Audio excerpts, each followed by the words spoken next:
14 August 2020 Hazrat Maulana Zahirul ইসলাম সাহেব দামাত বারাকাতুহুমের জুমার পূর্বে আজিমুশ শান বয়ান, কমলপুর মাদ্রাসা মসজিদ, গাছতলা ঘাট, ভৈরব। আল্লাহি ওয়া বারাকাতুহু।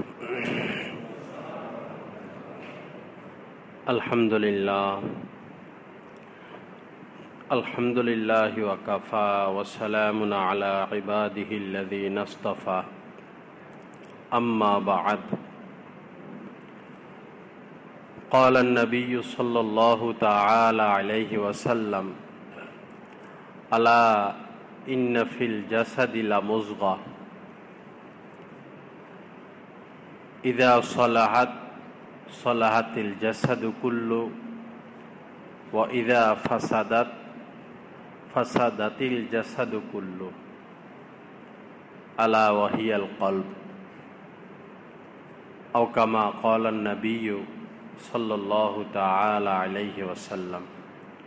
اللهم صل على سيدنا ومولانا محمد وعلى آل سيدنا ومولانا محمد وبارك وسلم.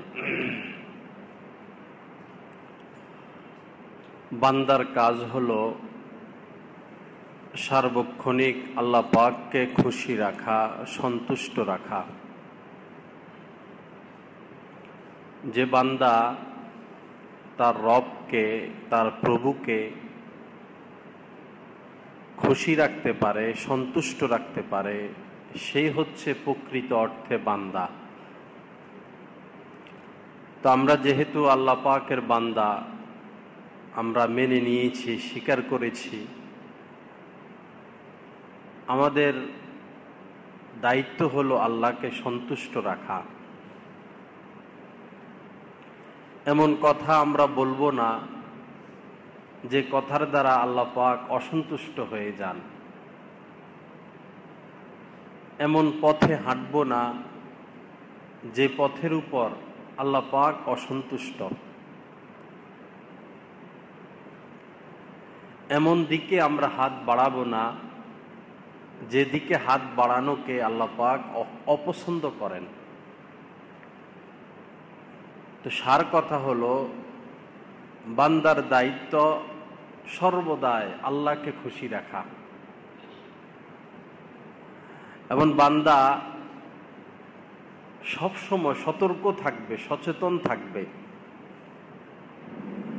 সজাগ থাকবে যে আমার দ্বারা ইচ্ছায় অনিচ্ছায় এমন কোনো কাজ তো হচ্ছে না, হয়ে যাচ্ছে না যেই কাজের উপর আল্লাহ অসন্তুষ্ট।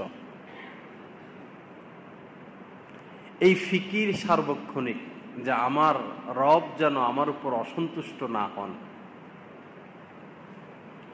এ হলো একটা বিষয়। আরেকটা বিষয় হলো, আল্লাহ যাকে যে অবস্থায় রাখে সে যেন সে অবস্থায় থেকে আল্লাহর উপর সন্তুষ্ট থাকে। ইন্না সাআদাতাল আবদি রিজাহু বিকাযাইল্লাহি তাআলা। হাদিসে পাকের মধ্যে আল্লাহ রাসূল বলেছেন, বান্দার সফলতা, ইন্না সাআদাতাল আবদি, বান্দার সফলতা হলো আল্লাহ বান্দাকে যে অবস্থায় রেখেছেন, বান্দা সে অবস্থায় থেকে আল্লাহর উপর খুশি। এটার মধ্যে বান্দার সফলতা। বহু মানুষ এমন যে সে কালো, আর বহু মানুষ সুন্দর। তা আমাদের জ্ঞান তো সসীম। আল্লাহ পাক যে লোকটা কালো, তার কালো হওয়ার মধ্যে কল্যাণ রয়েছে, এজন্য সে কালো। আর যার সুন্দর হওয়ার মধ্যে কল্যাণ রয়েছে, আল্লাহ তাকে সুন্দর হিসাবে তৈরি করেছেন। এখন আল্লাহ পাক উভয়ের কাছ থেকে উভয়কে দেখতে চান যে কালো, সে কালো হয়ে আমার উপর খুশি কিনা, আর যে সুন্দর, যাকে আমি সুন্দর বানালাম, সে সুন্দর হয়ে আমার উপর খুশি কিনা এবং আমার প্রতি সে কৃতজ্ঞ কিনা। আল্লাহ পাক এটা দেখতে চান। আল্লাহ পাক জাল্লা জালালু আমাদেরকে আল্লাহর উপর সন্তুষ্ট থাকার তৌফিক দান করেন।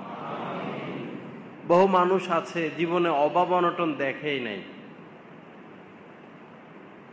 বংশীয়ভাবেই ধনী, আর বহু মানুষ এমন রয়েছে সারা জীবনই কষ্টে কষ্টে গেল। তো উভয়ের থেকে উভয় ব্যক্তি পরীক্ষা দিচ্ছে, পরীক্ষার হল। আল্লাহ পাক দেখতে চান যে কষ্টে কষ্টে আছে সেও কি আল্লাহর উপর সন্তুষ্ট কিনা, আর যে সুখে আছে সেও আল্লাহর উপর সন্তুষ্ট কিনা, এবং উভয়ই আল্লাহ পাকের প্রতি কৃতজ্ঞ কিনা আল্লাহ পাক এটা দেখতে চান। লিয়াবলুয়াকুম আইয়ুকুম আহসানু আমালা, কোরআনে কারীমের মধ্যে আল্লাহ পাক বলেছেন যে তিনি দেখতে চান আইয়ুকুম, তোমাদের মধ্যে কে আহসানু আমালা, কর্মে সুন্দর, অর্থাৎ কে আল্লাহকে কত সুন্দর করে দেখাইতে পারে, আল্লাহ তোমার সন্তুষ্টির জন্য আমি এই করেছি, তোমার সন্তুষ্টির জন্য আমি এই করেছি। আল্লাহ পাক জাল্লা জালালু আমাদেরকে আমলের তৌফিক দান করেন। তো এমন ভাবে চলা যে আমার দ্বারা যেন, আমার উপর যেন আমার রব অসন্তুষ্ট না হন। যেমন কোন মুসলমানকে খুশি করে দেওয়া, এটা আল্লাহ পাকের খুশিরই একটা কারণ, মাধ্যম। আমি যদি কোনো মুসলমানকে, কোনো ভাইকে কোনোভাবে খুশি করে দিতে পারি তো আল্লাহ আমার উপর খুশি হয়ে যাবেন। এখন আমার জবান আছে, মুখ আছে, শব্দ ভাষা আছে, আমি কেউরে ইচ্ছে করে খোঁচা মাইরা দিলাম যে তোরা চোরের গোষ্ঠী, চোরের দল, তোদের বংশ খারাপ, তোর বাবার স্বভাব ভালো না, তোর মায়ের স্বভাব ভালো না, তো এতে কি হবে? এই লোকটা অসন্তুষ্ট হবে, কষ্ট পাইল। আর যদি আমার এই মুখ দিয়েই তাকে বলি যে ভাই কেমন আছেন, আপনার আব্বা আম্মা কেমন আছে, কোনো অভাব অনটন নাই তো, কোনো সমস্যা নাই তো, কোনো সমস্যা হলে বলবেন, এরকম কিছু কথা বলার দ্বারা সে কি হলো? খুশি হয়ে গেল। দোনো বিষয় করার ক্ষমতা আল্লাহ পাক আমাদেরকে দিয়েছেন। এই জন্যই জান্নাত আর জাহান্নাম, ফাআলহামাহা ফুজুরহা ওয়া তাকওয়াহা, আল্লাহ পাক বান্দাকে ভালো কাজও করার তৌফিক দিয়েছেন, আবার মন্দটা করারও তৌফিক দিয়েছেন, যোগ্যতা সমান। এখন ইচ্ছা দিন, আমি যদি ভালো কাজ করি তো আমার সাথে ভালো মুআমেলা, আর আমি যদি মন্দ কাজ করি তো আমার সাথে মন্দ মুআমেলা। তো এই জন্য হামেশা ভালো কাজ করা, কেউ যেন আমাদের দ্বারা কষ্ট না পায়। অযথা কোনো পশু পাখি, কোনো কুকুর, কোনো বেড়াল, কোনো মানুষ ছাড়া আর যত মাখলুক আছে সেগুলো যেন আমাদের দ্বারা কষ্ট না পায়, এরকম জিন্দেগি গড়া। আমাদের সাধারণ অভ্যাস দেখা যায়, এই রাস্তার পাশে একটা বেড়াল শুয়ে আছে বা একটা কুকুর, তো এই বেড়ালকে দেখলে বেশকি মারবে, কুকুরকে দৌড়ানি মারবে। বিভিন্ন চায়ের দোকানে দেখা যায় একটা কুকুর হেঁটে যাচ্ছে বা শুয়ে আছে, তার গরম পানি মেরে দিবে। তা আমি যদি একটা কুকুরকে গরম পানি মেরে দিই, আমার কাজ তো শেষ, কিন্তু তার তো একটা অঙ্গ পুড়ে গেল, এটা তো পচবে, পোকা লাগবে, কষ্টে কষ্টে তার জিন্দেগি শেষ হবে, আমার তো খবর নাই। কিন্তু এই যে বোবা মাখলুককে আমি কষ্ট দিলাম, যতদিন সে এভাবে কষ্ট পেতে থাকবে তার একটা বদদুয়া তো আমি পেতে থাকব। অনেক খতরনাক বিষয়। হাদিস শরীফের মধ্যে এসেছে, বনি ইসরায়েলের এক মহিলা একটা বেড়ালকে বেঁধে রাখলো, বেঁধেই রাখছে, কোনো খাদ্য দানা পানি কিছুই সে দেয় না, আর ছেড়েও দেয় না যে বেড়ালটা নিজে নিজের খাদ্য সংগ্রহ করবে। তো এই অবস্থায় থাকতে থাকতে বেড়ালটা মারা গেল।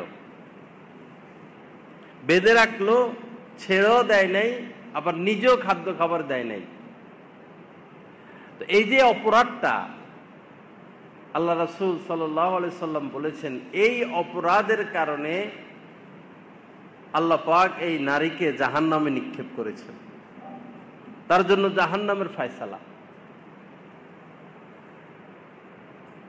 তো এই জন্য কোনো মাখলুকও যেন আমাদের দ্বারা কষ্ট না পায়, স্বচ্ছ হই, পরিচ্ছন্ন হই, ভালো থাকি, ব্যবহারটাকে ভালো করি, কথাকে সুন্দর করি। বিশেষ করে অধীনস্থ যারা ছোট ভাই, ছোট বোন, স্ত্রী, স্টাফ, কর্মচারী, তাদের সাথে আচরণ যেন আমাদের সুন্দর হয়, ব্যবহার যেন ভালো হয়। একদিন আল্লাহ রাসূল সাল্লাল্লাহু আলাইহি সাল্লাম বসা, সাথে আম্মাজান আয়েশা সিদ্দিকা রাদিয়াল্লাহু তাআলা আনহাও ছিলেন। তো একজন লোক আসতেছে আল্লাহ রাসূলের নিকট। আল্লাহ রাসূল বললেন, আয়েশা, এই লোকটা তার কওমের মধ্যে সবচেয়ে নিকৃষ্ট, খারাপ মানুষ তার বংশের মধ্যে, কওমের মধ্যে। আম্মাজান আয়েশা সিদ্দিকা রাদিয়াল্লাহু তাআলা আনহা পর্দায় চলে গেলেন। ওই লোকটা আসলো, আম্মাজান আয়েশা দেখলেন যে আল্লাহ রাসূল তার সাথে খুব নম্র ভাষায় কথা বলতেছেন, খুব সুন্দর সুন্দর কথা বলতেছেন। সে তার জরুরত সেরে চলে গেল। আম্মাজান আয়েশা সিদ্দিকা রাদিয়াল্লাহু তাআলা আনহা এসে বললেন, ইয়া রাসূলুল্লাহ, আপনি বললেন এই লোকটা তার কওমের মধ্যে সবচেয়ে নিকৃষ্ট, অথচ আপনি আলান্তা তার সাথে এত নরম নরম ভাষায় কথা বললেন, এত সুন্দর ভাষায় কথা বললেন, তারা এত ইজ্জত দিলেন, সম্মান দিলেন। তখন রাসূলুল্লাহ সাল্লাল্লাহু আলাইহি সাল্লাম বললেন, ওই লোক সবচেয়ে নিকৃষ্টতম ব্যক্তি, যার আচার আচরণে, যার কথাবার্তার উপর অসন্তুষ্ট হয়ে, বিরক্ত হয়ে সমাজের মানুষ তাকে সমাজ থেকে ত্যাগ করে।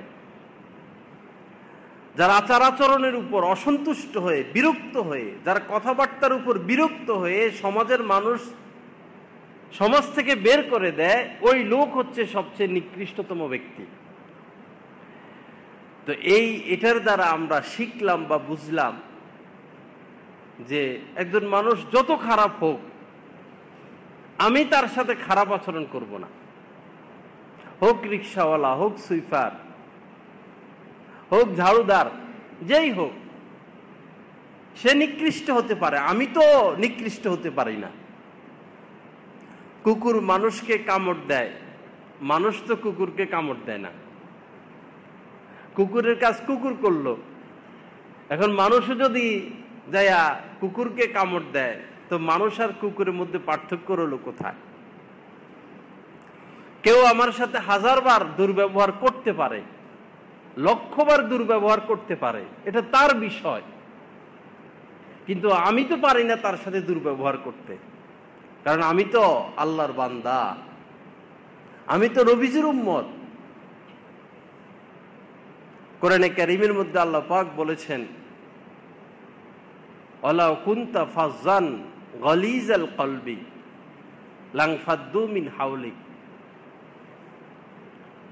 ওয়ালাউ কুনতা ফাজ্জান, আপনি যদি কর্কশবাসী হতেন, রাসূলকে বলতেছে আল্লাহ পাক, আপনি যদি কর্কশবাসী হতেন, আপনার ভাষা যদি শক্ত হতো, গালিজাল কলবি, আপনার অন্তর যদি শক্ত হতো, কঠোর হৃদয়ের অধিকারী যদি আপনি হতেন, লাংফাদ্দু মিন হাওলিক, তা আপনার চারপাশে যে সাহাবায়ে কিরাম সবাই আপনাকে রেখে চলে যেত,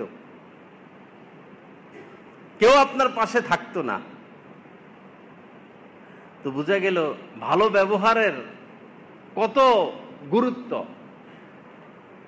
বহু ফ্যামিলি এমন আছে যে পিতার ব্যবহার খারাপ, তো পিতার ব্যবহার খারাপের কারণে ছেলে মেয়ে স্ত্রী সবাই অসন্তুষ্ট, সবাই বিরক্ত। এক পর্যায়ে ফ্যামিলির সবাই ওই লোকের প্রতি বয়কট করে যে তার দুর্ব্যবহার আর কত শুনবো। আর একজন মানুষের মধ্যে যদি ভালো মন্দ থাকতেই পারে, কিন্তু ব্যবহার যদি ভালো, কথা ভালো, আচার আচরণ ভালো, তো খারাপ মানুষটাও তারে ভালো জানে, খারাপ মানুষটাও তার সাথে ভালো আচরণ করে। আল্লাহ পাক জাল্লা জালালু আমাদেরকে ভালো মানুষ হওয়ার তৌফিক দান করেন। তা আমি যে হাদিসখানা শুরুতে পাঠ করেছিলাম, আল্লাহ রাসূল সাল্লাল্লাহু আলাইহি সাল্লাম বলেন, আলা ইন্না ফিল জাসাদি লা মুযগা, শোনো তোমাদের এই সিনার ভিতরে একটা গোশতের টুকরা আছে। আলা ইন্না ফিল জাসাদি লা মুযগা ইযা সালাহাত সালাহাল জাসাদু কুল্লু, যখন ওই গোশতের টুকরাটা সুস্থ থাকবে, ভালো থাকবে, তো তোমার পুরা দেহ ভালো থাকবে। আর যখন ওই গোশতের টুকরাটা নষ্ট হয়ে যাবে, ওয়া ইযা ফাসাদাত, যখন ওই গোশতের টুকরাটা নষ্ট হয়ে যাবে, তাহলে পুরাটা দেহ নষ্ট হয়ে যাবে। আল্লাহ রাসূল বলেন, আলা ওয়াহিয়াল কলব, শোনো সেই গোশতের টুকরাটার নাম হচ্ছে অন্তর, কলব। তো বুঝা গেল অন্তর যদি ভালো হয় তাহলে সব ঠিক, আর অন্তর যদি মন্দ হয় তাহলে সব মন্দ। এজন্য মনের ভিতরে অহংকার না রাখা। অন্তরের একটা বড় রোগ নিজেকে বড় মনে করা। নিজেকে বড় মনে করা, এটার অধিকার একমাত্র আল্লাহ পাকের। আল মুতাকাব্বির আল্লাহ পাকের একটা নাম। নিজেকে বড় মনে করা, গর্ব গৌরব করা, এই অধিকার কেবলমাত্র আল্লাহর। কারণ আমরা অস্থায়ী, আমাদের ক্ষমতাও অস্থায়ী, আমাদের বৈশিষ্ট্যও অস্থায়ী, আমাদের গুণও অস্থায়ী। একজন মানুষ এখন খুব ইবাদত বন্দিগি করে, তাহাজ্জুদ পড়ে, রোজা রাখে, অনেক তার ইবাদত বন্দিগি, আবার হঠাৎই দেখা যায় যে সব শেষ, সব ছেড়ে দিছে, নামাজই পড়ে না। তো এই জন্য ইবাদত বন্দিগির উপর কখনো গর্ব গৌরব করতে নাই, এটা আল্লাহ পাকের দান। আল্লাহ পাক যাকে তৌফিক দিয়েছেন সে ইবাদত বন্দিগি করে যায়। এখন সে যদি আল্লাহর তৌফিকে ইবাদত বন্দিগি করে অহংকারী হয়ে উঠে, তো আল্লাহ পাক তো তাকে আর সেই ইবাদত করার সুযোগ দিবেন না। ইন্নাহু লা ইউহিব্বুল মুস্তাকবিরিন, আল্লাহ পাক কোরআনে কারীমের মধ্যে বলেছেন যে কোনো অহংকারীকে তিনি পছন্দ করেন না। যেই অহংকার দেখাবে আজ নয় কাল তার পতন ঘটবে, সে তার কর্মফল পাবেই পাবে। এজন্য নিজেকে কখনো বড় মনে করতে নাই। সব সময় আমি ছোট, আমি নিকৃষ্ট, আমি পাপী, আমি অপরাধী। শোয়ার আগে 5 মিনিট মনে করেন মোরাকাবা বলে, মোরাকাবা করা, মোরাকাবা হোক বা এমনি একটা চিন্তা করলেন যে আমার কোনো কোনো কর্মে কি অহংকার প্রকাশ পায় কিনা। কারণ এটা মারাত্মক বিষয়। আমার কথাবার্তায়, উঠা বসায়, চলা ফেরায়, আচার আচরণে অহংকার প্রকাশ পায় কিনা, এবং এইভাবে ভাবা যে আমি সবচেয়ে নিকৃষ্ট, আমি সবচেয়ে পাপী, আমি সবচেয়ে অপরাধী, আমি সবচেয়ে গুনাহগার, এভাবে যখন ভাববো, চিন্তা করব, তা আমার মর্যাদা আল্লাহ পাক দিন দিন উপরে উঠাইতে থাকবেন। হাদিস শরীফের মধ্যে আসছে, মান তাওয়াজা আলিল্লাহ রাফাআহুল্লাহ, যে আল্লাহর জন্য নিজেকে মিটায়, যে আমি নিকৃষ্ট, আমি পাপী, আমি অপরাধী, যে আল্লাহর সন্তুষ্টির উদ্দেশ্যে, আল্লাহর রাজি খুশির উদ্দেশ্যে নিজেকে এভাবে মিটিয়ে দেয়, রাফাআহুল্লাহ, আল্লাহ পাক তার ইজ্জত সম্মান বৃদ্ধি করে দেন। আর যে নিজেকে বড় মনে করে, আমি ধনী মানুষ, আমি বংশীয় মানুষ, আমার শক্তি বেশি, আমি সুন্দর, আমার টাকা পয়সা বেশি, তো বেশি দিন যায় না তার সব কিছু মিসমার হয়ে যাইতে, বেশি দিন লাগে না। তো অন্তরের একটা ব্যাধির নাম হচ্ছে অহংকার। তো কখনো অহংকার করতে নাই, নিজেকে ছোট মনে করা, নিজেকে নিকৃষ্ট মনে করা। আল্লাহ পাক জাল্লা জালালু আমাদেরকে আমলের তৌফিক দান করেন। হযরতে আহমদ কবির রিফাই রহমতুল্লাহ আলাই আল্লাহ রাসূলের বংশের একজন বড় আলেম, রাসূলের নাতি হতেন। তো একদিন তিনি মসজিদে নববী থেকে, মদিনার মসজিদে নববী থেকে বের হয়ে যাচ্ছেন। দূরে একজন ইহুদি দাঁড়ানো ছিল, ইহুদিদের আলেম, সাথে লোকজন ছিল। ওই ইহুদি বলল যে ওই যে মুসলমানদের একজন বড় আলেম আসতেছেন, আমি তাকে মাত্র একটা প্রশ্ন করব, যদি তিনি আমার প্রশ্নের যথাযথ উত্তর দিতে পারেন তো কসম খেয়ে বলছি আমি সপরিবারে মুসলমান হয়ে যাব। এটা সে তার লোকজনকে বলল। তো হযরত আহমদ কবির রিফাই রহমতুল্লাহ আলাই আসলেন, কথাবার্তা হলো। এই ইহুদি পণ্ডিত বলল, আপনাকে একটা প্রশ্ন করব। তিনি বললেন, করুন। ইহুদি পণ্ডিত বলল যে আপনি বেশি দামি না এই যে একটা কুকুর শুয়ে আছে, এই কুকুরটা দামি? আপনার মান সম্মান বেশি না এই কুত্তার মান সম্মান বেশি? তো তিনি একটু অসন্তুষ্ট হলেন না, রাগ করলেন না, খেপে গেলেন না। তিনি হাসি মুখে বললেন, দেখো ভাই, আমি যদি ঈমান সহ মরতে পারি, তাহলে অবশ্যই এই কুকুরের চেয়ে আমি দামি। আর আমি যদি ঈমান হারা হয়ে মারা যাই, তাহলে অবশ্যই আমার চেয়ে কুকুর দামি। কত বড় কথা, কত বড় চিন্তা!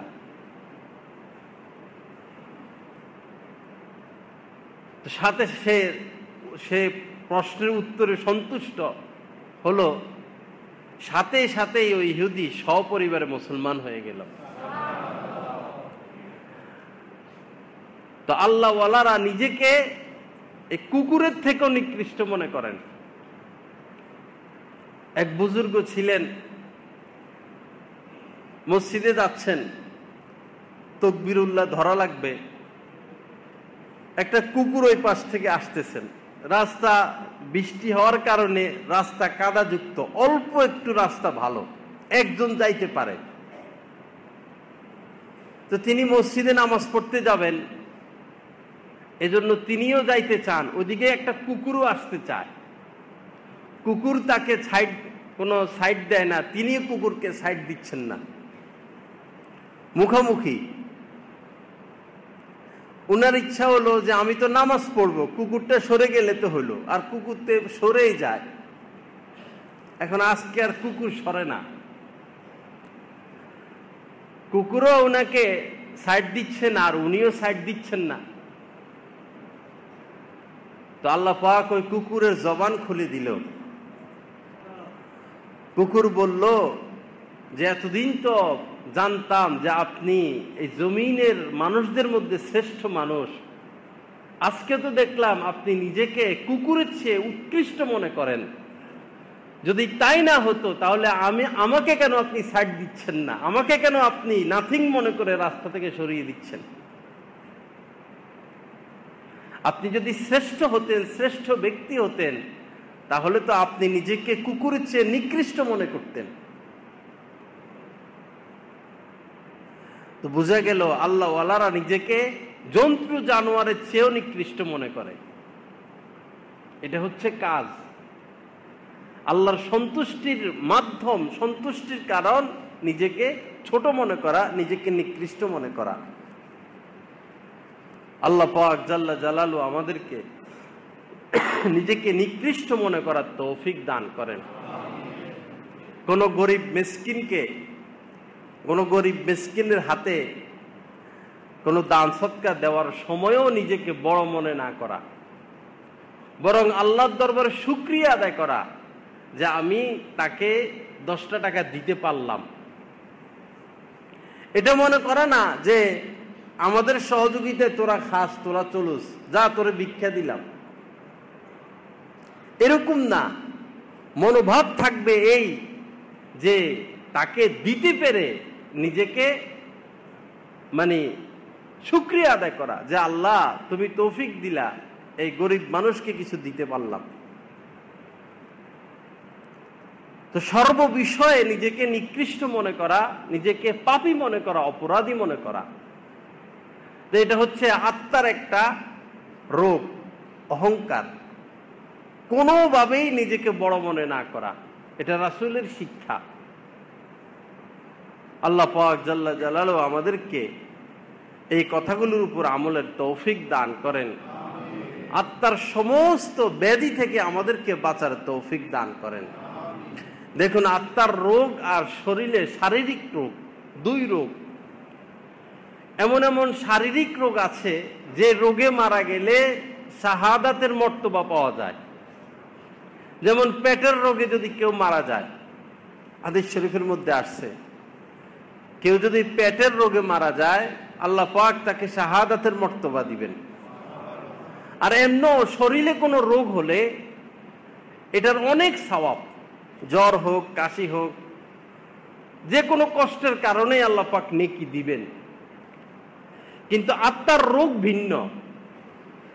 আত্মার এক একটা রোগ এত মারাত্মক যে একটা রোগ নিয়েও যদি কেউ মারা যায় তাকে জাহান্নামে যেতে হবে। যেমন হাদিস শরীফের মধ্যে এসেছে, লা ইয়াদখুলুল জান্নাতা, ওই ব্যক্তি জান্নাতে প্রবেশ করবে না, মান কানা ফি কলবিহি মিসকালু যাররাতিন মিন কিবরিন, যার অন্তরে সরিষার দানা পরিমাণও অহংকার থাকবে।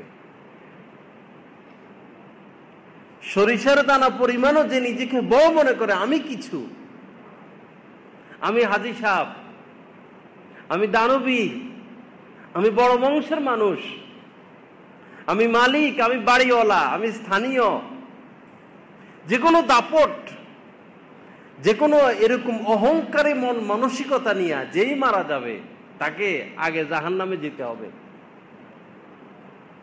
এ হচ্ছে একটা আত্মার রোগ। এরকম আত্মার রোগের কারণে, শারীরিক রোগের কারণে নেকি পাওয়া যায়, আর আত্মার রোগের কারণে জাহান্নামে যেতে হয়। কিন্তু বাস্তব কথা হলো এই, শারীরিক রোগের ব্যাপারে আমরা খুব সতর্ক। সামান্য অসুখ বিসুখ হইলেই চিকিৎসার জন্য দৌড় ঝাঁপ শুরু করা হয়।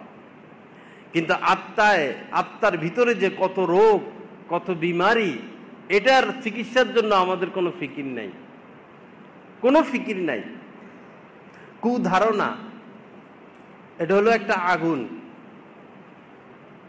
কুধারণা, স্বামীর কুধারণা হয়ে যায় স্ত্রীর প্রতি, স্ত্রীর কুধারণা হয়ে যায় স্বামীর প্রতি, ভাইয়ের কুধারণা ভাইয়ের প্রতি হয়, সন্তানের কুধারণা মা বাবার প্রতি হয়। কুধারণা হারাম, কাহারও প্রতি কুধারণা করা যাবে না, এটাও আত্মার একটা রোগ।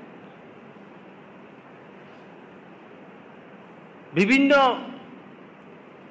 পারিবারিকভাবে যে অশান্তি, এই অশান্তির একটা উল্লেখযোগ্য কারণ হচ্ছে কুধারণা, বিশেষ করে স্বামী স্ত্রীর মধ্যে।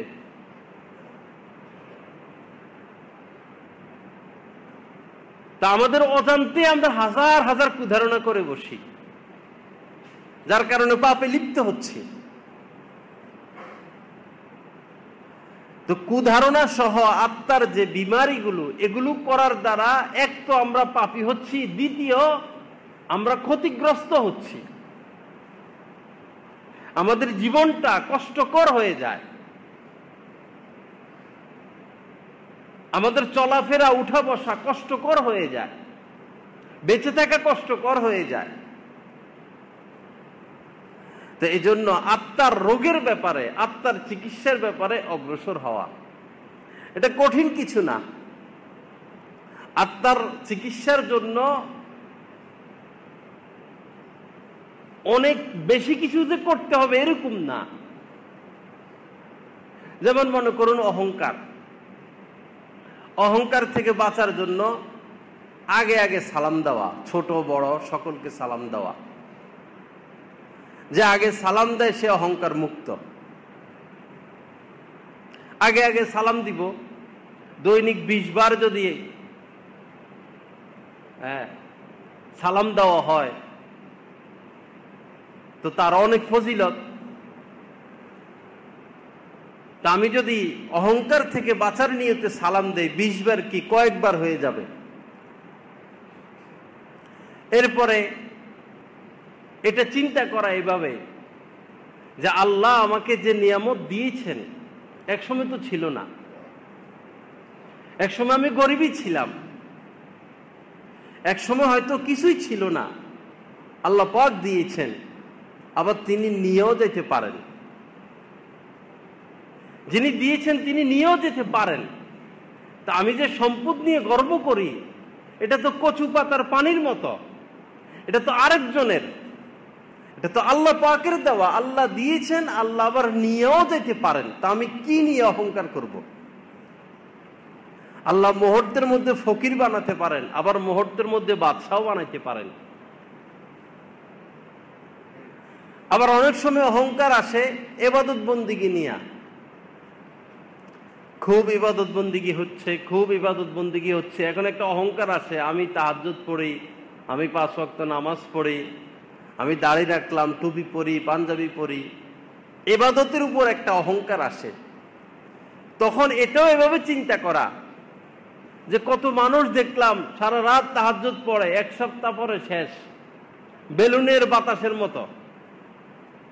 বেলুনে বাতাস দিলে তো, গ্যাস দিলে তো বেলুন আকাশে উড়ে, সামান্য কিছু লাগলে শেষ।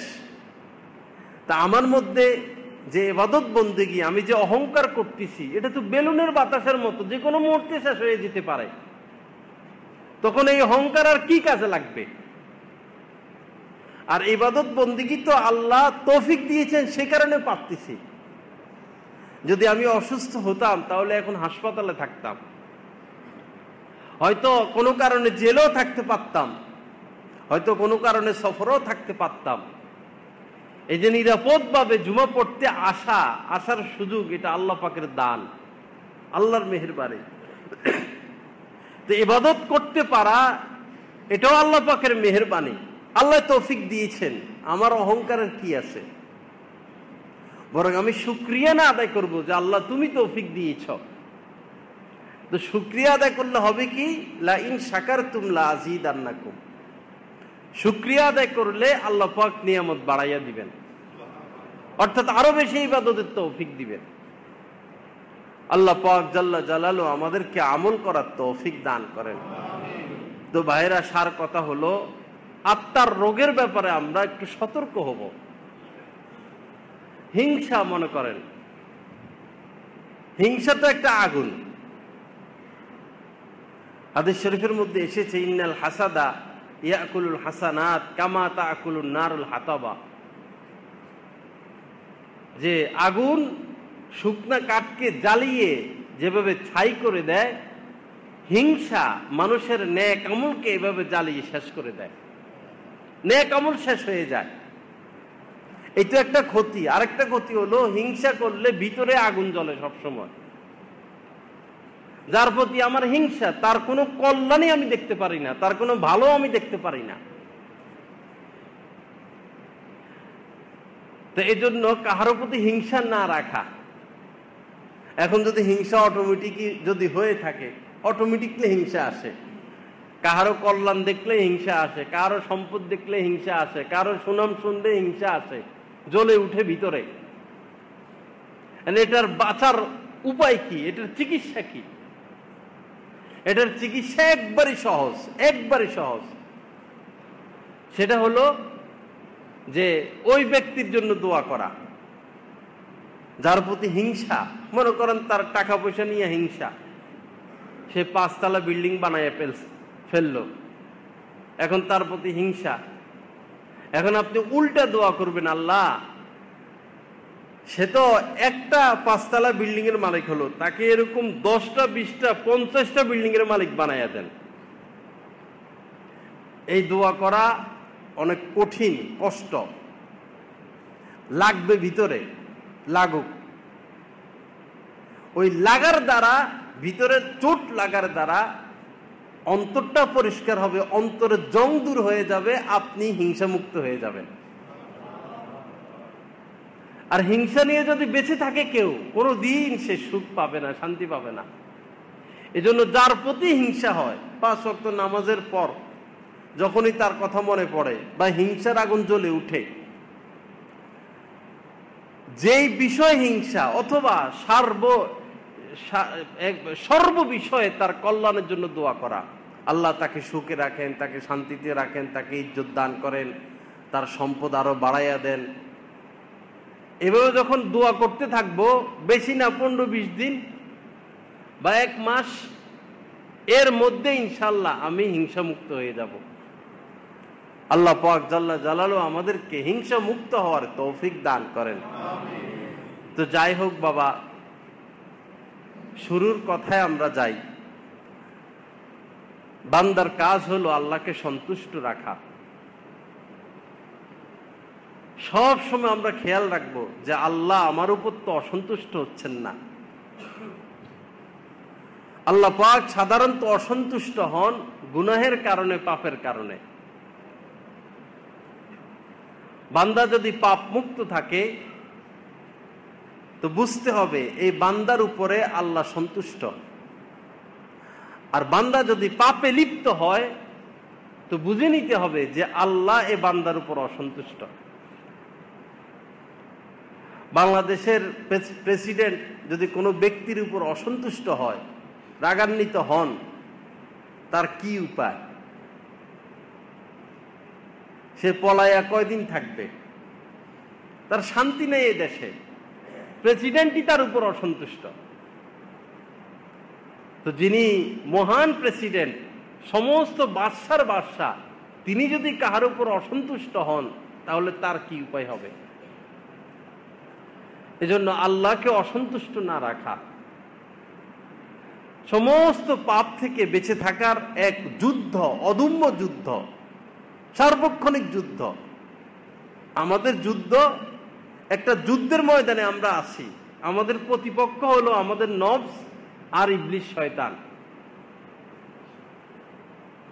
ইবলিসের সাথে আর নফসের সাথে আমাদের আমরণ যুদ্ধ, আমরণ। সারা জীবন এই যুদ্ধ করে যেতে হবে।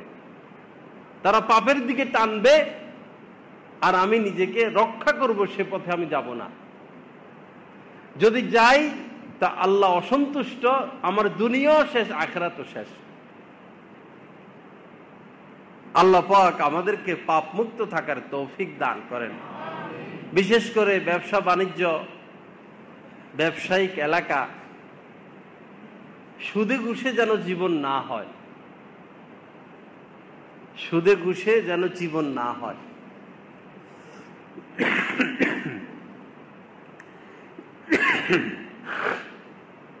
হালাল খাওয়া,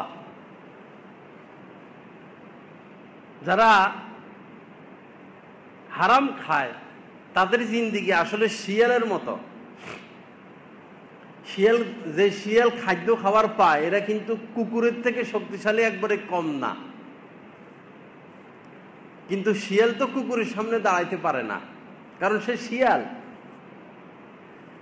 যারা সুদ খায়, ঘুষ খায়, হারাম খায়, তারা ওই শিয়াল মার্কা হয়ে যায়, তা কাপুরুষ হয়ে যায়, তাদের হাড় দুর্বল থাকে, তারা একটা ভয়ের মধ্যে থাকে, আতঙ্কের মধ্যে থাকে, না জানি কখন ধরা পড়ে, না জানি সব ঘুম বাস্ট হয়ে যায়, না জানি পত্রপত্রিকায় নাম চলে আসে। ভাই দরকার কি এই কষ্টের জিন্দেগিতে যাওয়ার দরকার কি? আপনি সিংহের জীবন গ্রহণ করুন, সিংহের মতো হুঙ্কার দেন, হালাল খান। হালাল খাইলে মানুষের মন মানসিকতা স্বচ্ছ হয়, পরিচ্ছন্ন হয়, রুচি স্বচ্ছ হয়, জিন্দেগি স্বচ্ছ হয়, নিজেকে পবিত্র পবিত্র লাগে। আর হারাম খাইলে নিজেকে অপবিত্র লাগে। আল্লাহ পাক জাল্লা জালালু আমাদেরকে হালাল খাওয়ার তৌফিক দান করেন। এক কাফেলা তারা যাচ্ছে এক এলাকার উপর দিয়া, দেখলো যে একটা লাশ কবরের উপরে পড়ে আছে। লাশ কবরের উপরে, লাশ কবর, লাশ গ্রহণ করে নাই। তো তারা লোকজনকে জিজ্ঞাসা করলো যে এই লাশের এই হালত কেন? লোকজন বলল বহু চেষ্টা করেছি, কবরে রাখলেই কবর লাশকে ছুঁড়ে ফেলে দেয়, মাটি তাকে গ্রহণ করে না। পরে কি করব, এভাবে রেখে দিলাম। পরে কাফেলার লোকজন তার বাড়িতে গেল খোঁজ নিতে নিতে, যাইয়া তার স্ত্রীকে বলল যে আপনার স্বামীর এমন কি আমল, এমন কি পাপ রয়েছে যার কারণে মাটি তাকে গ্রহণ করে না। মহিলা বলল আমার স্বামী তো ভালো মানুষ ছিল, নামাজ পড়তো, রোজা রাখতো, হালাল খাইতো, কিন্তু ভালো মানুষ ছিল, তার মধ্যে খারাপ কিছু তো দেখি নাই। লোকজন বলল আপনি একটু ভেবে দেখুন, অবশ্যই তার মধ্যে কিছু খারাপ ছিল। পরে ভাবতে ভাবতে ওই মহিলা পরে বলল যে একটা কথা আমার মনে পড়ল, যে আমার স্বামী খাবার বিক্রি করত, খাদ্যদ্রব্য। তো যে খাদ্যদ্রব্য সে বিক্রি করত, ওই পণ্য থেকে প্রতিদিনের খাদ্য সে গোপনে রেখে দিত। প্রতিদিনের খাদ্য ওই বস্তা থেকে গোপনে রেখে দিত, এবং ওই খাদ্যের বিনিময়ে কাঠের গুঁড়া দিয়ে দিত। যেরকম মরিচের গুঁড়ার মধ্যে ইটের গুঁড়া দিয়ে দেয়, খাদ্যের মধ্যে সে কাঠের গুঁড়া দিয়ে দিত। তখন লোকজন বলল যে এই পাপের কারণেই, যদিও সে নামাজি ছিল, কিন্তু এই যে অপরাধ সে করত, এই অপরাধের কারণেই হয়তো মাটি তাকে গ্রহণ করে নাই। মৃত্যু হলে আমার আপনার কি হালত হবে বলা তো যায় না। অনেকের পেট ফুলে যায়, চেহারা এত কালো হয়ে যায়, এত বিশ্রী হয়ে যায়। অনেক সময় লাশের উপরে পাপের আসর প্রকাশ পেয়ে যায়। আজ হয়তো আমার দাপট আছে, ক্ষমতা আছে, মানুষ কেউ কিছু বলে না, মরলে তো দাপট শেষ। একজন ডিসি হোক, এসপি হোক, মন্ত্রী সাহেব হোক, মরছে, সব শেষ, এখন আর তার পাওয়ার নাই। তা আমি মরে গেলে মানুষের মুখে আর মানুষের মুখ বন্ধ করে রাখা যাবে না, মানুষ বলেই ফেলবে যে সে এমন ছিল। এই জন্য অবৈধ পথে অগ্রসর না হওয়া, আল্লাহকে ভয় করা, মরতে হবে। আল্লাহর কাছে হিসাব দিতে হবে কোন পথে আয় করেছ আর কোন পথে ব্যয় করেছ। আয় ব্যয়ের হিসাব আল্লাহকে দিতে হবে। এই নয় আমার ইচ্ছা মতো আমি আয় করলাম আর ইচ্ছা মতো খরচ করলাম না। আয় কোন পথে, ব্যয় কোন পথে, এই হিসাব আল্লাহকে দিতে হবে। এই অল্প কয়েকদিনের ঘটনা, স্বপ্ন দেখছে এক মেয়ে, ভৈরবের ঘটনা। তার চাচা মারা গেছেন, চাচা বা মামা। এখন তার চাচা বা মামা বলতেছে যে আমি অনেক কষ্টে আছি, অনেক কষ্টে আছি, আমার কষ্টের কোনো শেষ নাই, এত কষ্ট আমাকে দেওয়া হচ্ছে। ব্যবসায়ী ছিলেন তিনি। পরে মেয়ে বলল যে কেন আপনার এই কষ্ট, কেন আপনাকে এত কষ্ট দেওয়া হচ্ছে? উনি নামাজি ছিলেন, দিনদার ছিলেন। তো উনি বললেন যে আমি আমার পুত্রবধূর ঘরে খানা খাইতাম, পুত্রবধূর ঘরে খানা খাইতাম, এই অপরাধের কারণে আমাকে শাস্তি দেওয়া হচ্ছে। ওই পুত্রবধূ সে তার ইনকাম সোর্স হারাম ছিল, সুদের উপর টাকা লাগাইতো। স্বামী মৃত, স্বামীর রেখে যাওয়া সম্পদ সে সুদে লাগাইতো। শ্বশুর এটা জানতো, জেনেও সে কই যাবে, জেনেও পুত্রবধূর সাথে খানা খাইতো। তো সুদ, ঘুষ, অপবিত্র জিনিস এতটা নিকৃষ্ট। এজন্য বাবা, খাবো হালাল খাবো, খাবো হালাল খাবো, হালাল খানা নাই খাবো না। আমাদের সমাজে রিক্সা চালাইলেও 500-700 টাকা ইনকাম করা সম্ভব। এরকম উর্বর এই সমাজ, সেই সমাজে বসবাস করে কেন আমি হারাম পথে অগ্রসর হব? আর এক একজনের গোমর যখন ফাঁক হয়, এই সুদি লাইনে যারা চলে, তখন আর মান সম্মান কোথায় থাকলো? আমি অবৈধ পথে যদি ইনকাম করি, আমার মৃত্যুর পরে হলেও তো এটা প্রকাশ পাবে। তখন তো আমার সন্তানদের মুখে চুনকালি পড়বে, তখন তো তারাই আমাকে অভিশাপ দিবে যে পিতার অবৈধ সম্পদের কারণে, অবৈধ কারবারের কারণে আজ আমরা লাঞ্ছিত, অপমানিত। তো কার জন্য এত চেষ্টা, এত শ্রম? রিজিক এটা যতটুকু অতটুকু আসবেই। আমি আপনি হালাল পথে হাঁটলে রিজিক যতটুকু অতটুকু অবশ্যই আসবে। আর যদি বেশি লোভের প্রেরণা হারাম পথে হাঁটি, রিজিক বেশি আসবে না, অটুকুই আসবে। এজন্য লোভে পাপ, পাপে মৃত্যু। লোভ না করা, লোভ না করা, আল্লাহর উপর সন্তুষ্ট থাকা, পাপ মুক্ত থাকা। আল্লাহ পাক জাল্লা জালালু আমাদেরকে আমলের তৌফিক দান করেন। তো একদিনে যে আমরা বাইজিদ বোস্তামি হয়ে যাব এরকম না, এটা সম্ভবও না যে আজকেই সব ছাড়া। অনেকের দ্বারা সম্ভব, অনেকের দ্বারা সম্ভব না। যে যার শাখা প্রশাখা বেশি, অনেক লাইনে অপরাধে সে জড়িত, সে একটা একটা করে ছাড়ুক। আজকে একটা ছাড়লো, কালকে আরেকটা ছাড়লো। মরার আগে সোজা হইতে হবে, সোজা কথা হইলো এটা। যদি মরার আগে সোজা না হই, তো কবরে আমার কোনো উপায় থাকবে না। ওইখানে আর কোনো বন্ধু নাই, ওইখানে আর সাহায্যকারী নাই আল্লাহ ব্যতীত। কত কত শাস্তি ভোগ করব।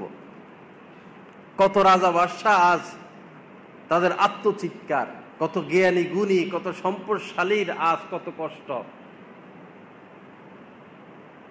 বিশেষ করে যারা কুফরি অবস্থায় দুনিয়া থেকে গেল, আর তাদের কোনো সমাধান নাই, আজীবন শাস্তি, তারা আর মুক্ত হতে পারবে না।